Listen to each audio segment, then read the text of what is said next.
All right, so this is going to be another movie review. This one's called Hard Rock Zombies, 1984. I'm giving this 5 out of 5 stars. I love this flick. Although the print is in terrible shape, it's all blurry and sound is terrible. I posted links to the movie and the trailer. Good luck with that. If you want to watch it for free, it's fun. I enjoyed it. This is going to be another canon flake.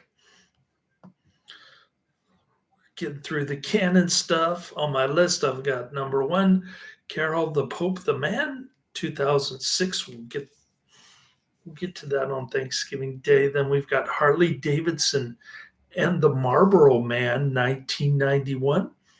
That's going to be another Karate Man recommendation, followed by Escape by Night, 1937. Hard Rock Zombies is a 1985 US comedy horror film. Then why did it say 1984 in the rolling credits? And why does it say 1984 on IMDb? It's directed and co-written by Krishna Shah and starring E.J. Kurse, Gino Andrews, Sam McMains, and Lisa Toothman, Jennifer Coe, Ted Wells, and Jack Blessner. I have no idea who these people are. A cool looking movie poster. The film was released by Canon Film Distributors in September 1985. Adrian's in the chat room. He says, I had the VHS years ago. I saw a cheap DVD on eBay the other day. Time to buy. Yes, sir. Adrian knows about this movie. Not surprisingly, great flick. It's one of those so bad that it's good type movies. It reminded me a lot of uh,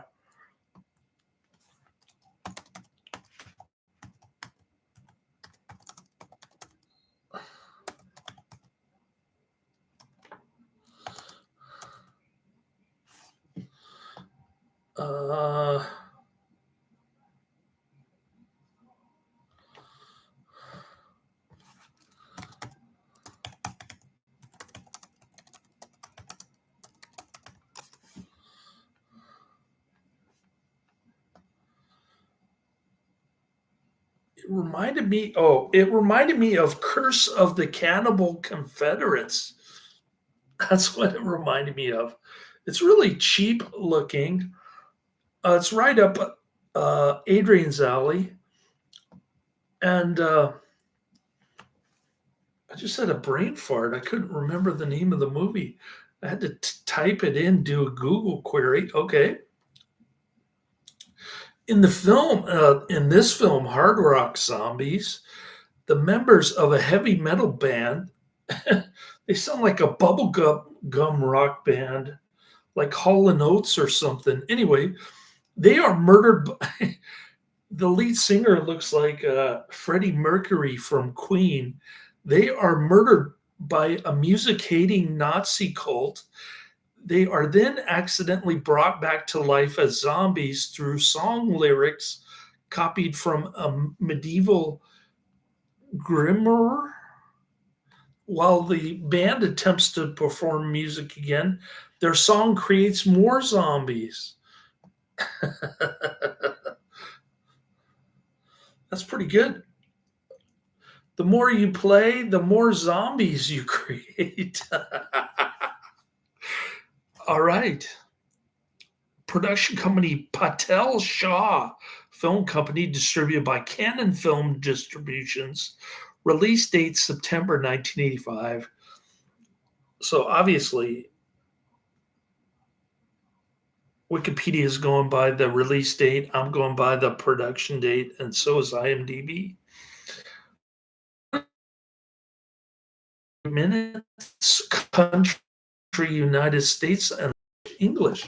All right, let's go through the so-called plot here. Holy Moses, a rock band led by lead singer and bassist, informed by their manager Ron that they will be performing us at a small conservative California town in an effort to impress Don Matson, a famous record company executive whom Ron hopes will give the band a record deal.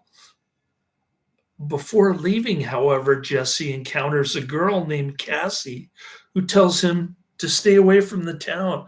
She looks like she's 13 years old. And, and Jesse already wants to marry this teenage girl. I don't think she's legal age of consent yet. The next day, whilst driving to town, Ron and Holy Moses meet a young woman named Elsa who convinces them to stay over at her family's mansion for the weekend. It's the mansion is full of Nazi Texas Chainsaw Massacre with the Weed Whacker. Whilst exploring the town, however, the band finds the locals to be unusually bigoted against them, warning them not to perform tomorrow. So this is what I mean by we're not sure who the good guys are or the bad guys. If I was a town council member, I'd ban this music too. It sounds awful. The town sheriff even throws them in jail for seemingly no reason, but Cassie quickly shows up. Cassie saves the band by giving them bail money. Later, Ron is brought to an emergency town council meeting, which ultimately introduces a new law banning rock and roll music in town. That's a pretty cool law. Cassie's father then grabs a shotgun, planning to do away with the band. Back at Elsa's mansion, Jesse practices a song he has been writing based on an ancient Latin text that was supposedly used to resurrect the dead. He discovers that the magic actually works when he inadvertently brings a dead tarantula back to life by playing the song.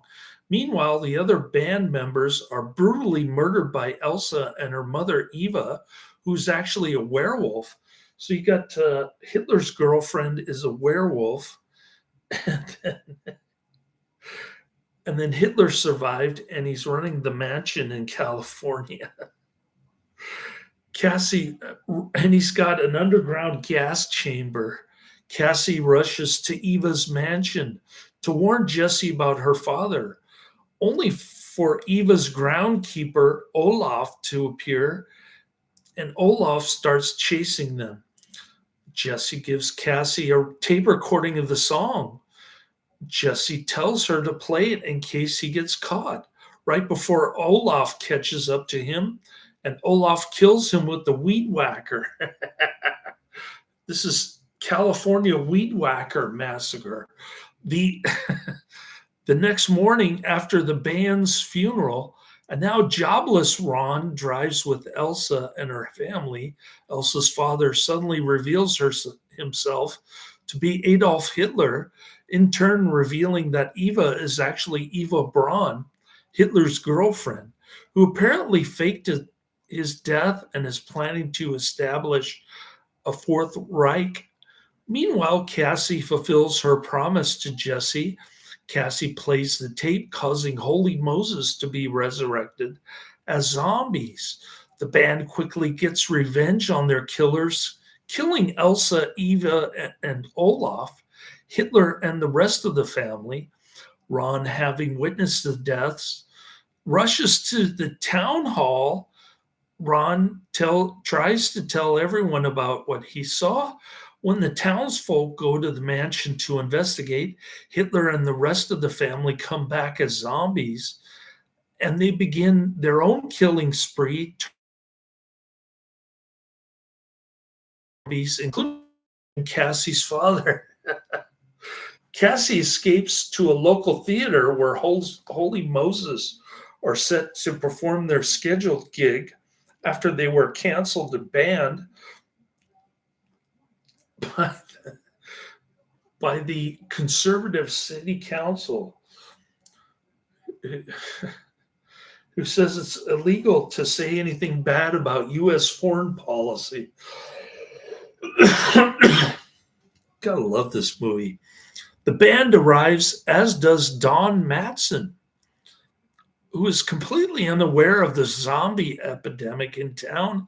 He watches the zombie Hall & Oates performance and he's highly impressed. And gradually, more towards the end, it's actually starting to sound like hard metal, maybe Sammy Hagar or something. Anyways, but the zombies then arrive right as forcing Cassie to flee. Matson is attacked. Matson turned into a zombie as the band leaves and returns to their graves. Meanwhile, the surviving townsfolk gather in a safe zone, and one survivor gets the idea to sacrifice a virgin to be used as a sex slave for the zombies, believing it will convince them to leave town. The townsfolk choose Cassie as their sacrifice. The townsfolk prepare to tie her to a tree and leave her for dead. Ron tries desperately to convince the band to come back out of their graves in order to save her. His pleading works, and the band performs a song that successfully distracts the zombies long enough for Ron to save Cassie. The band then lures the zombies into a secret underground chamber that Hitler had shown to Ron earlier. Ron activates the chamber of Jesse. Jesse bursts out of the grave. And that's pretty much the movie. Wow. What a great flick. Unbelievable. Too bad they can't restore the print. It's all blurry and the sound is off. Even on YouTube, you crank up the sound full blast and you can barely hear it. It's like you got to put on subtitles because they're playing Monday Night Football outside this Fleabag hotel. And plus, I got my HEPA filter going, which is kind of like white noise. Anyways, Adrian says, bad rock music playing with Hitler zombie patrolling the graveyard. Yeah, like I said, it's one of those so bad that it's good type movies. I remember trying to get an ex-girlfriend to watch it with me. Oh, good luck with that. Bloody, terrible music. Yeah, I didn't know. I don't know what to compare this to. Maybe Hall & Oates from the 80s. The artwork on the VHS cover was the best thing. Yeah, I'll agree with that. It's a cool looking VHS cover. The film was made in 1983 at the same time as American Drive-In, and it featured as the drive-in movie within that film. Hard Rock Zombies was released in 1985. On April 26, 2022, the movie was released on Blu-ray for the first time by Vinegar Syndrome as part of a 2-disc set with Slaughterhouse Rock. All right, so we've got to look up American Drive-In and Slaughterhouse Rock. I may have reviewed American Drive-In. I don't remember. I just can't remember these movies for the life of me. But if I don't have them on my list and I haven't reviewed them, I'll add them. All right.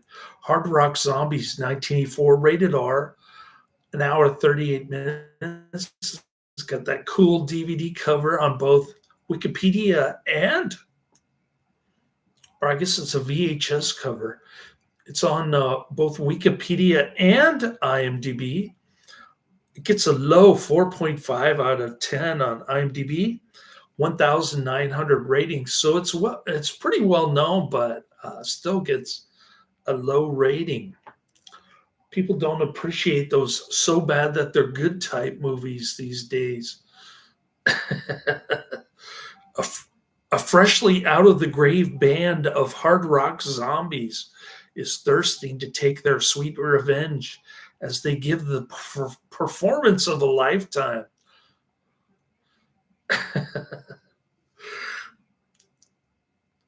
If you check out the trailer, you can see the dreams sequence with underage Cassie and Freddie Mercury, and they're kissing and dry humping. Oh, Cassie. Oh, man. Here's another flattering review from Valtenberg. Valtenberg also gives it a 10 out of 10.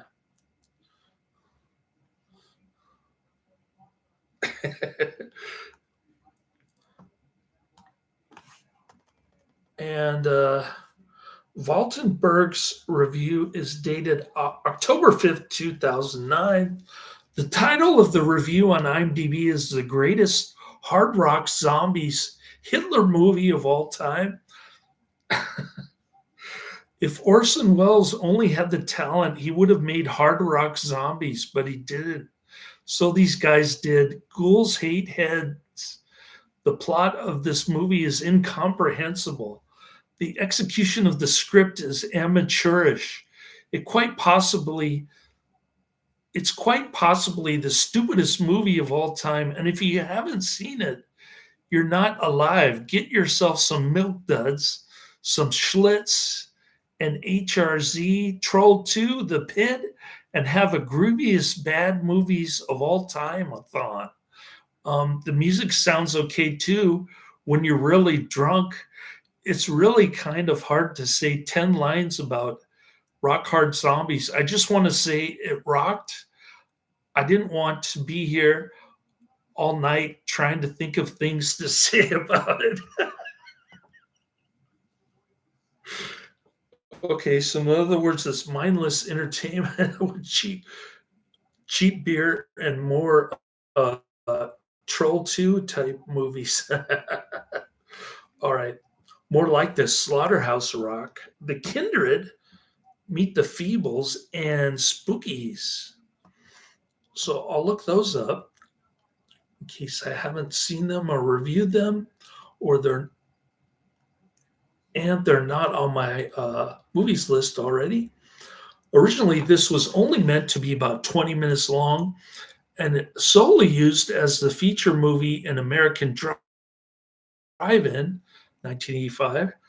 It's another movie I've got to look up. At some point during production, the decision was made to invest a little bit more money and come out with two full-length feature films instead of just one. Soon after the end credits start rolling, director Krishna Shaw's first name is misspelled as written by Krishna Shaw.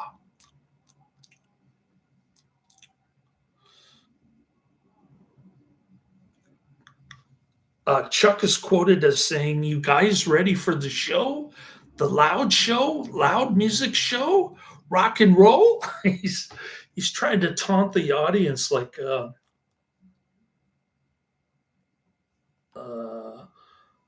Paul Stanley from Kiss. All right. This film is dedicated to Ramona Evelyn Andrews, whose dwelling is the light of setting suns. William Wordsworth. Some gory shots were removed from the theatrical release to avoid an X rating. The unrated Vestron VHS restores the cut gore. So maybe this is what Adrian's referring to. The unrated Vestron VHS. That's what you got to get your hands on right there. Or the Vinegar Syndrome DVD.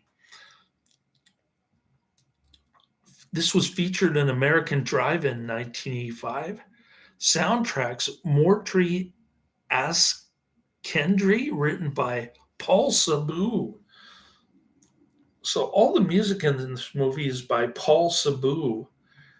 And Paul Sabu makes terrible music. It just adds to the campiness. We love this. We love this kind of stuff on my channel.